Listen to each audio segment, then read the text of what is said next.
Pwede naman kayo magpa-change oil sa talyer. Sa talyer yata nasa ano eh. Nasa 150 or 250 yata yung ano sa talyer. Pero sa mga Shell, mga Petron, hindi ko lang alam, iba-iba eh. Sa Shell na pinapaano ko, 350 dito malapit sa amin. Pero sa Petron yata 200, mga ganun, 200 or 300. Change oil lang ah. Okay.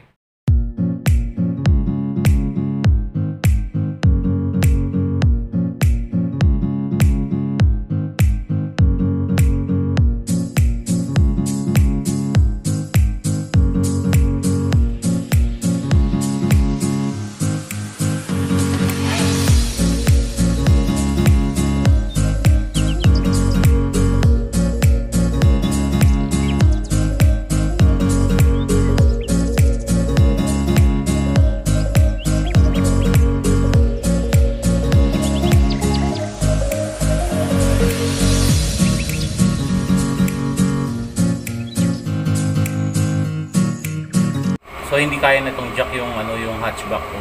At dapat gagamit tayo ng ganito. Okay, para dito.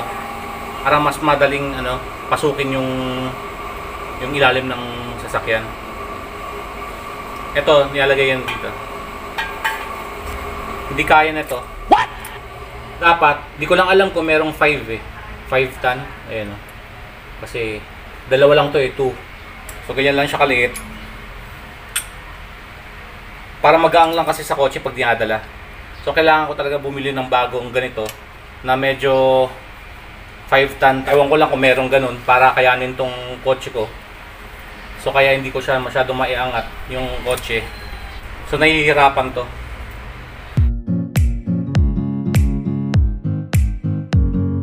Mas ano siya. Ito sakto lang oh, ayan oh. Okay. Kasi halos hindi ko na maiangat eh. So pag bibili kayo ng jack, huwag na kayo bumili ng 2 ton.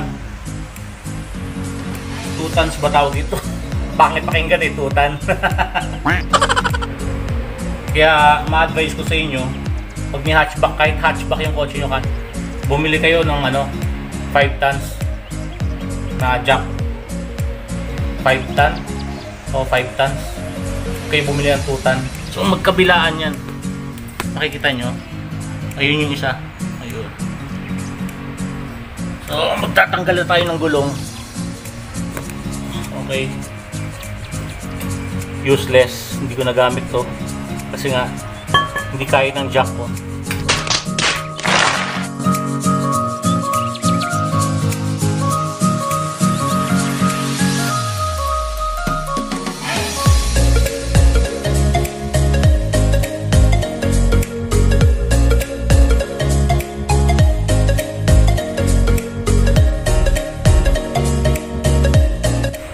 Hindi ko lang alam pag sa talyer kayo nagpa-change oil, nasa 150.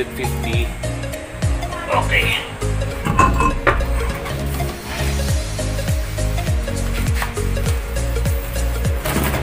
Pag nagtatanggal kayo ng gulong, i-check nyo rin to. Rotor disc yan. Kasi pag napudpud to, pag nagpe-preno tayo, pag madumi yung brake natin, nakakayod yung loob. So kailangan nagpapalinis kayo ng preno nyo. Kailangan pinapa-sprayan nyo ng hangin yung ano, brake pad nyo. Huwag nyo hayaan na mapudpud to. Kasi pag napudpud to, kayo rin mamumroblema. Yun lang ang sign kapag ingay na yung preno nyo. Isipin nyo na ano na yon sa preno na yon. So madumi, either madumi or ano na, gas-gas na, pudpud na brake pad nyo. So kailangan nyo na pa-check yon. Yung parang sumisipol. Pag sumipol na yung preno nyo, madumi,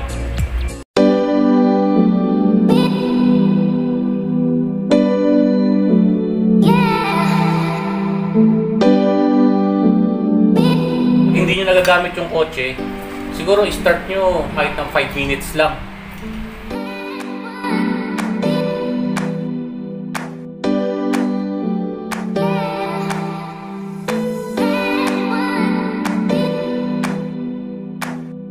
So siguro pinaka-safe na gawin, iipit nyo rin yung gulong nyo. Pang support lang ba?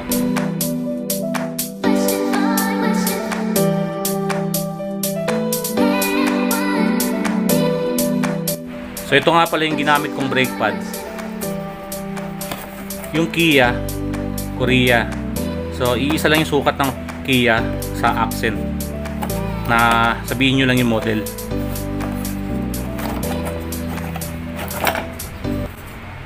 So ito, napalitan ko na yung brake pad ko, Mobis. So Mobis to, ang bili ko dito 3,000 yata.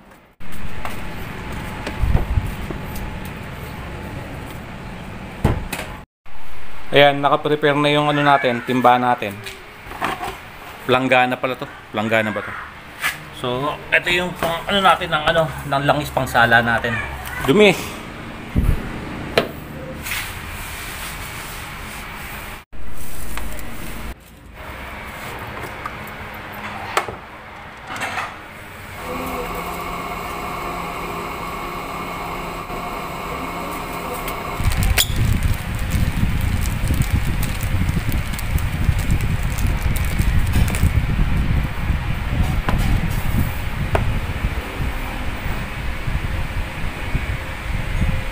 So ito yung parang washer na maliit.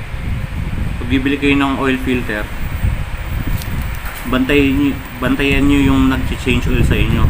So kailangan palagay nyo yung washer ito dito sa drain plug ng langis, kasi minsan hindi nila pinapalitan to. So naglagay na tayo ng bago. Yung mga iba naglalagay dito ng teflon, saka yung parang silicone na ano.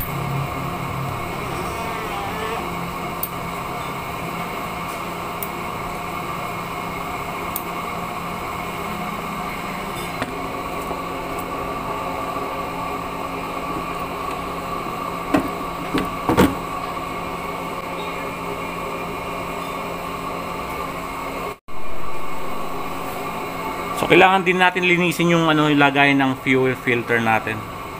Diyan nakalagay yan. Sa Accent dito nakalagay yan.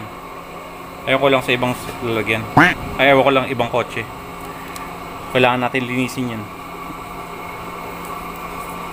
Para yung mga nakadikit na langis, mga nakalagay.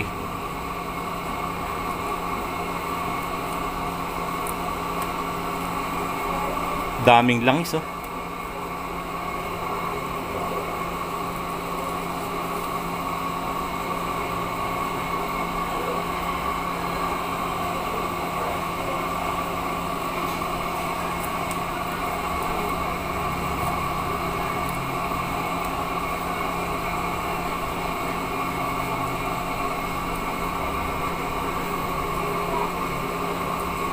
Kailangan meron kayong ano, dalawang basahan. So ako, nabasa na yung gloves ko ng langis. So yan, punong-puno.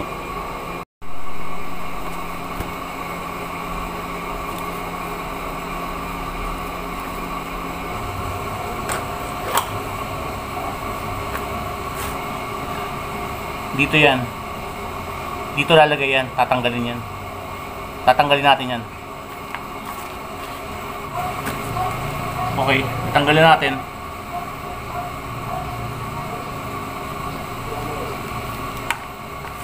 So ngayon, palit natin yung bago.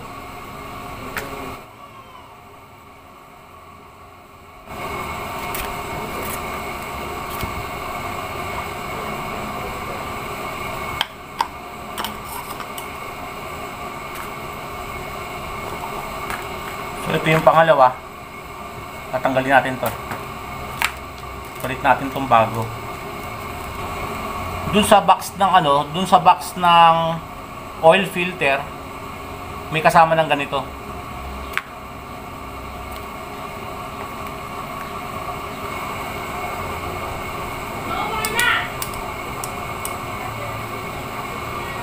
Malinis na.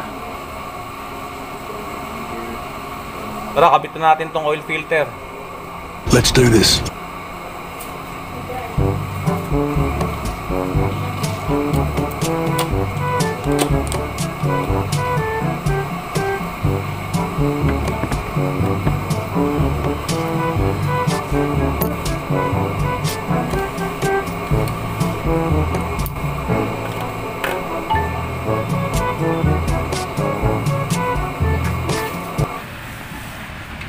ito, ilalak muna natin, babalik natin yung yung drain plug. Siguraduhin nyo na higpitan nyo. Ito yung langis na na drain natin. So maitim na siya, yung nasusunog yung nalangis.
Mukhang mukhang uulan mga dre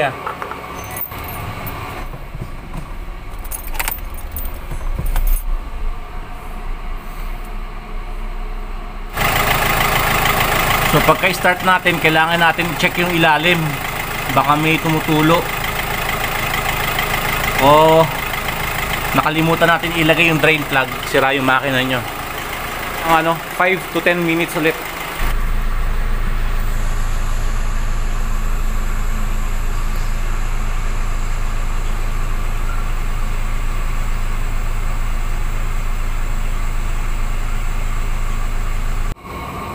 So ayan, nakabit na natin yung oil filter. So doon na tayo sa ilalim ulit. Tanggalin natin yung drain plug, then i-drain natin. Tapos isalin natin yung langis natin. Oh, sorry, hindi ako kasya.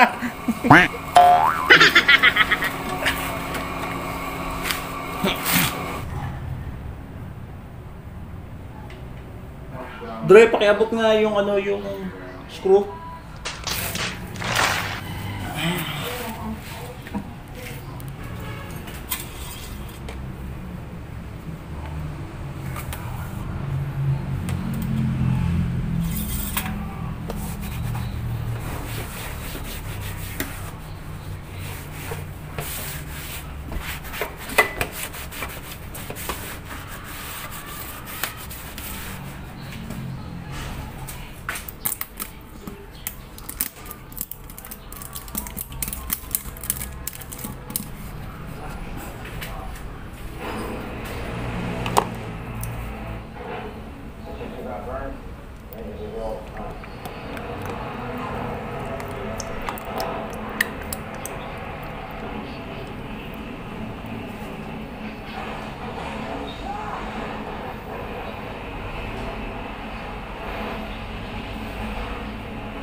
Kasi yung makina ko 1.6 liter. Kasi yung makina ko 1.6. So malaki-laki siya, kahit hatchback lang to.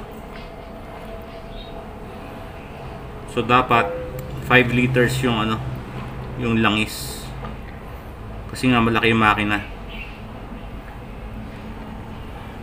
Saka turbo yung ganitong ano eh, sasakyan. CRDI. So ganito yung itsura ng langis niya, yung 10W40.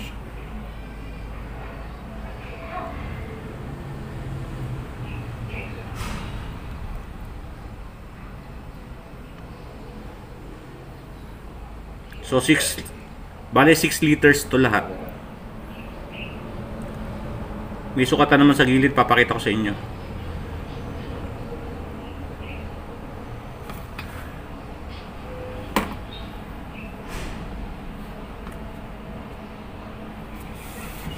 Wala, ito siya.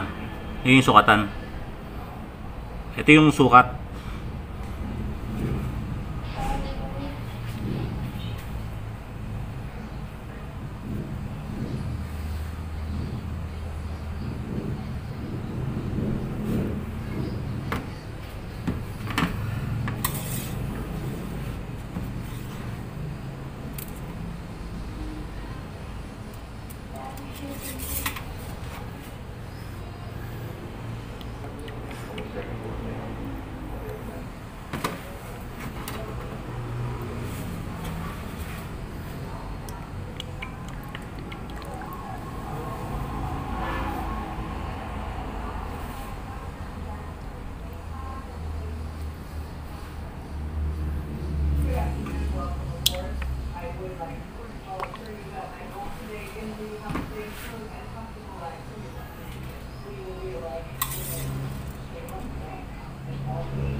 Sobrang linis niya, oh.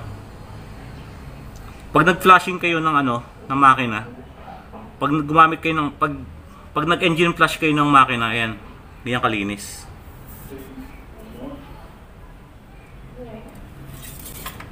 Compare mo sa hindi kayo nag-engine flash. Oh, di ba malinis, oh?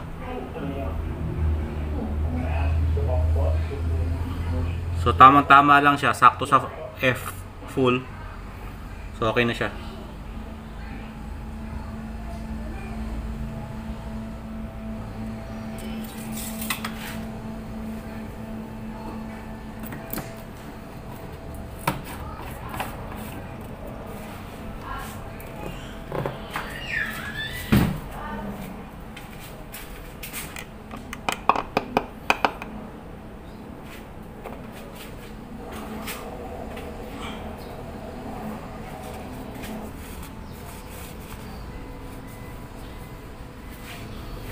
So pag ganitong trabaho, kailangan marami kayong basahan na ano eh,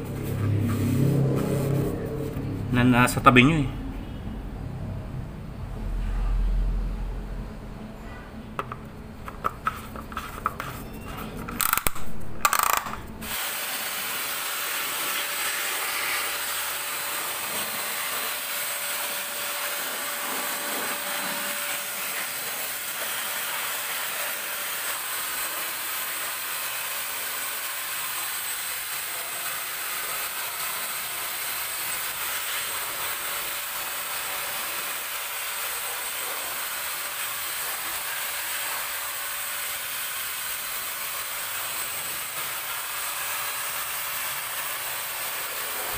Bale ito, air filter. Huwag natin kakalimutan, baka hindi natin malinisan. Lalo na pag tayo gumagawa, di ba? Tayo nag-change oil sa bahay. Huwag natin kakalimutan yung air filter.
May hinabol akong pusa. Kasi nga, gusto kainin yung ibon ko. Damn!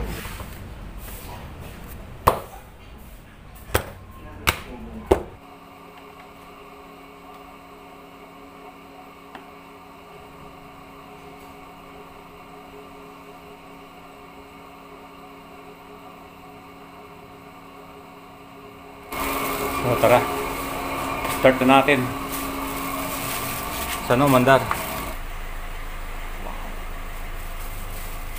One click. Check nyo rin yung mga wire.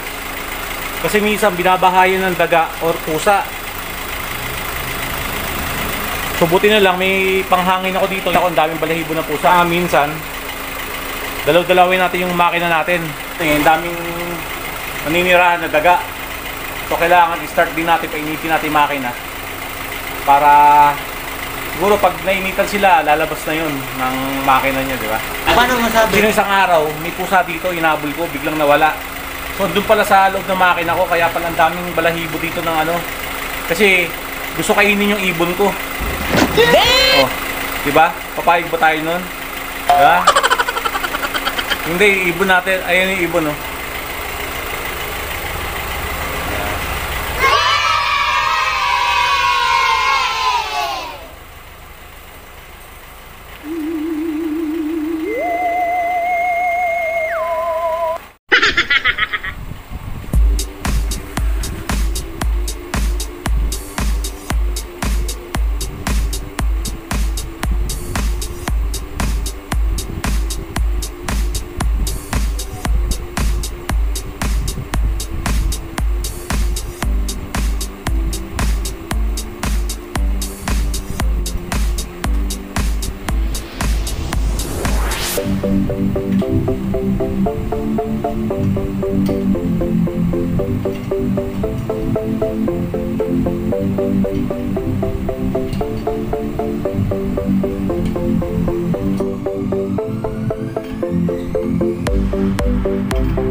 So okay na, na-change oil na natin, nakabit na natin mga gulong. So ganun lang kasimple mag-change oil. Kita-kits, salamat. God bless.